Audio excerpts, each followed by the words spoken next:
नमस्कार. मी अविनाश शेलार बोलतो आहे. हे रेन वॉटर हार्वेस्टिंगचं माझं पेटेंटेड डिझाईन आहे. त्याचं पेटेंटेड नेम आहे water percolation system and method for replenishing aquifer. त्याला थोडक्यात आपण जनरल नाव दिलं आहे व्हर्टिकल शाफ्ट फिल्टर. ह्या डिझाईनबद्दल आपण चर्चा करायच्या आधी एक्झिस्टिंग याच्यामध्ये कुठलं डिझाईन वापरलं जातं त्याच्यावर पहिला चर्चा करू आणि नंतर या डिझाईनवर परत येऊ. हे माझं पेटेंटेड सर्टिफिकेट आहे. हे मी 2020ला फाईल केलं होतं व त्यानंतर मला 2022ला हे पेटंट ग्रँट झालेलं आहे. जनरली हे पेटंट ग्रँट होण्यासाठी 4 ते 5 वर्ष लागतात, पण मला 2.5 वर्षातच हे पेटंट ग्रँट झालेलं आहे. तर आपण एक्झिस्टिंग डिझाईनबद्दल आता चर्चा करू. हे जे डिझाईन आहे पुनर्भरणास उपयुक्त उपाययोजना हे GSDA डिपार्टमेंट वापरतं, तसंच PWD डिपार्टमेंट वापरतं आणि ऑल ओव्हर इंडिया पण हे डिझाईन वापरलं जातं. तर हे डिझाईन जे आहे ते बेंगलोर आणि चेन्नईमध्ये पण फार वापरलं जातं. पण ह्यामध्ये ड्रॉबॅक असा आहे की हे डिझाईन जमिनीखाली आहे. याच्यावर जो केसिंग पाईप दिसतोय तो वरून पॅक केलेला असल्यामुळं एअर रिलीफ होत नाही आणि एअर बाहेर नाही निघाली तर पाणी आत जात नाही. आणि दुसरा ड्रॉबॅक असा आहे की दर पावसाळ्यानंतर सिल्ट येऊन साठतं त्याच्यावर, तेव्हा रेट ऑफ पर्क्युलेशन एकदम 0 होतो. म्हणजे हे पैसे सगळे वाया जातात आपले. तर ह्याचे प्रॅक्टिकल कन्स्ट्रक्शनचे फोटो मी तुम्हाला दाखवतो आहे. हे अशा पद्धतीने कॉन्क्रीटच्या रिंग टाकतात. वर हे पाईप क्लोज केलेलं आहे केसिंग पाईप आणि त्यानंतर त्याच्यात फिल्टर मीडिया टाकलेला असतो 3 लेअरचा. आता त्याच्यानंतर आपण याचा क्रॉस सेक्शन बघूया. तर ह्याच्यामध्ये आपल्याला स्पष्ट दिसतं आहे की ह्या कॉन्क्रीटच्या रिंग्स आहेत आणि त्याच्या बाजूला त्यांनी 1 फुटाची खडी पण टाकलेली आहे आणि 3 लेअरमध्ये फिल्टर मीडिया ठेवलेला आहे. तर याचा मेन ड्रॉबॅक म्हणजे यातनं पहिला एअर रिलीफ होत नाही, कारण वरून पॅक केलेलं आहे आणि जमिनीच्या खाली आहे.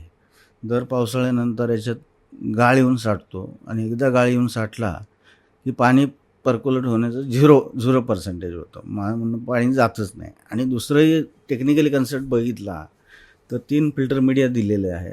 कन्सेप्ट असा आहे की 3 फिल्टर मीडियामधून हे पाणी फिल्टर होऊन मग आत गेलं पाहिजे. पण या केसमध्ये काय होतं आहे की साईडला खडी असल्यामुळं ते कुठूनही कुठल्याही फिल्टर मीडियामध्ये आत जातं आहे.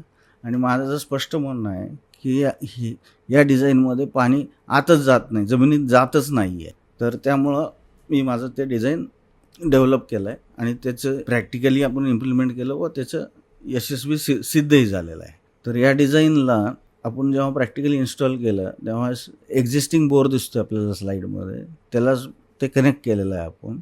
त्याचे फोटोग्राफ्स मी आता दाखवतो तुम्हाला ड्युरिंग कन्स्ट्रक्शनचे. हे असे खाली PCC करून फाउंडेशन तयार केलं आहे. त्यातून फाउंडेशनमधून आपण बार उभं केलेलं आहे. ते मेशला जे स्टील मेश वापरणार आहे त्याला सपोर्ट करतात. त्यानंतर हे 3 फिल्टर मीडिया आपल्याला दिसतात. पहिला आहे तो सिलिका सँड वापरलेला आहे, दुसरा आहे तो coconut shell base activated carbon आहे आणि तिसरा आहे तो 25 ते 40 mm खडीचा आहे.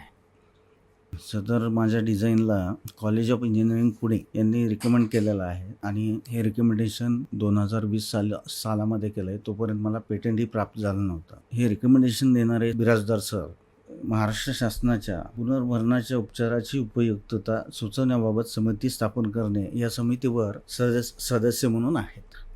तर आपलं डिझाईन जे आहे ते जमिनीच्या वर आहे आणि हे डिझाईन आपण नदी, नाले, ओढे किंवा बिल्डिंग प्रेमायसेस कुठेही वापरू शकतो. आणि ह्याच्यामध्ये आता कन्स्ट्रक्शन प्रोसिजर अशी आहे की पहिल्यांदा आपण बोर घेणार आणि बोर घेतल्यानंतर सॉफ्ट स्ट्राटापर्यंत आपण केसिंग पाईप टाकणार. केसिंग पाईप फिल्टरच्या हाईट एवढं जमिनीच्या वर ठेवणार आणि त्याला छिद्र पाडणार आणि त्याच्या बाजूला 3 कंपार्टमेंट सर्कलमध्ये तयार करणार. तर पहिल्या कंपार्टमेंटमध्ये आपण सिलिका सँड वापरतोय, दुसऱ्या कंपार्टमेंटमध्ये coconut shell base activated carbon वापरतोय आणि तिसऱ्या कंपार्टमेंटमध्ये आपण 25 ते 40 mm खडी वापरतोय. आणि हे सर्व आपण वरून ॲक्रेलिक शीटने पॅक करतोय की जेणेकरून वरून पाणी गेलं नाही पाहिजे. ते 3 फिल्टर मीडियामधून फिल्टर होऊनच ते केसिंग पाईपमधून ॲक्विफरला जाऊन मिळालं पाहिजे. आणि त्याच्यावर एक 15 mmचा आपण एअर रिलीफ पाईप ठेवतोय आणि तो आपल्या महाराष्ट्रामध्ये जलसंधारण विभागाकडून जवळपास असे 1 ते 1.5 मीटरचे जवळपास 40,000 बंधारे आहे. याच्यावर हे जर बसवलं आपला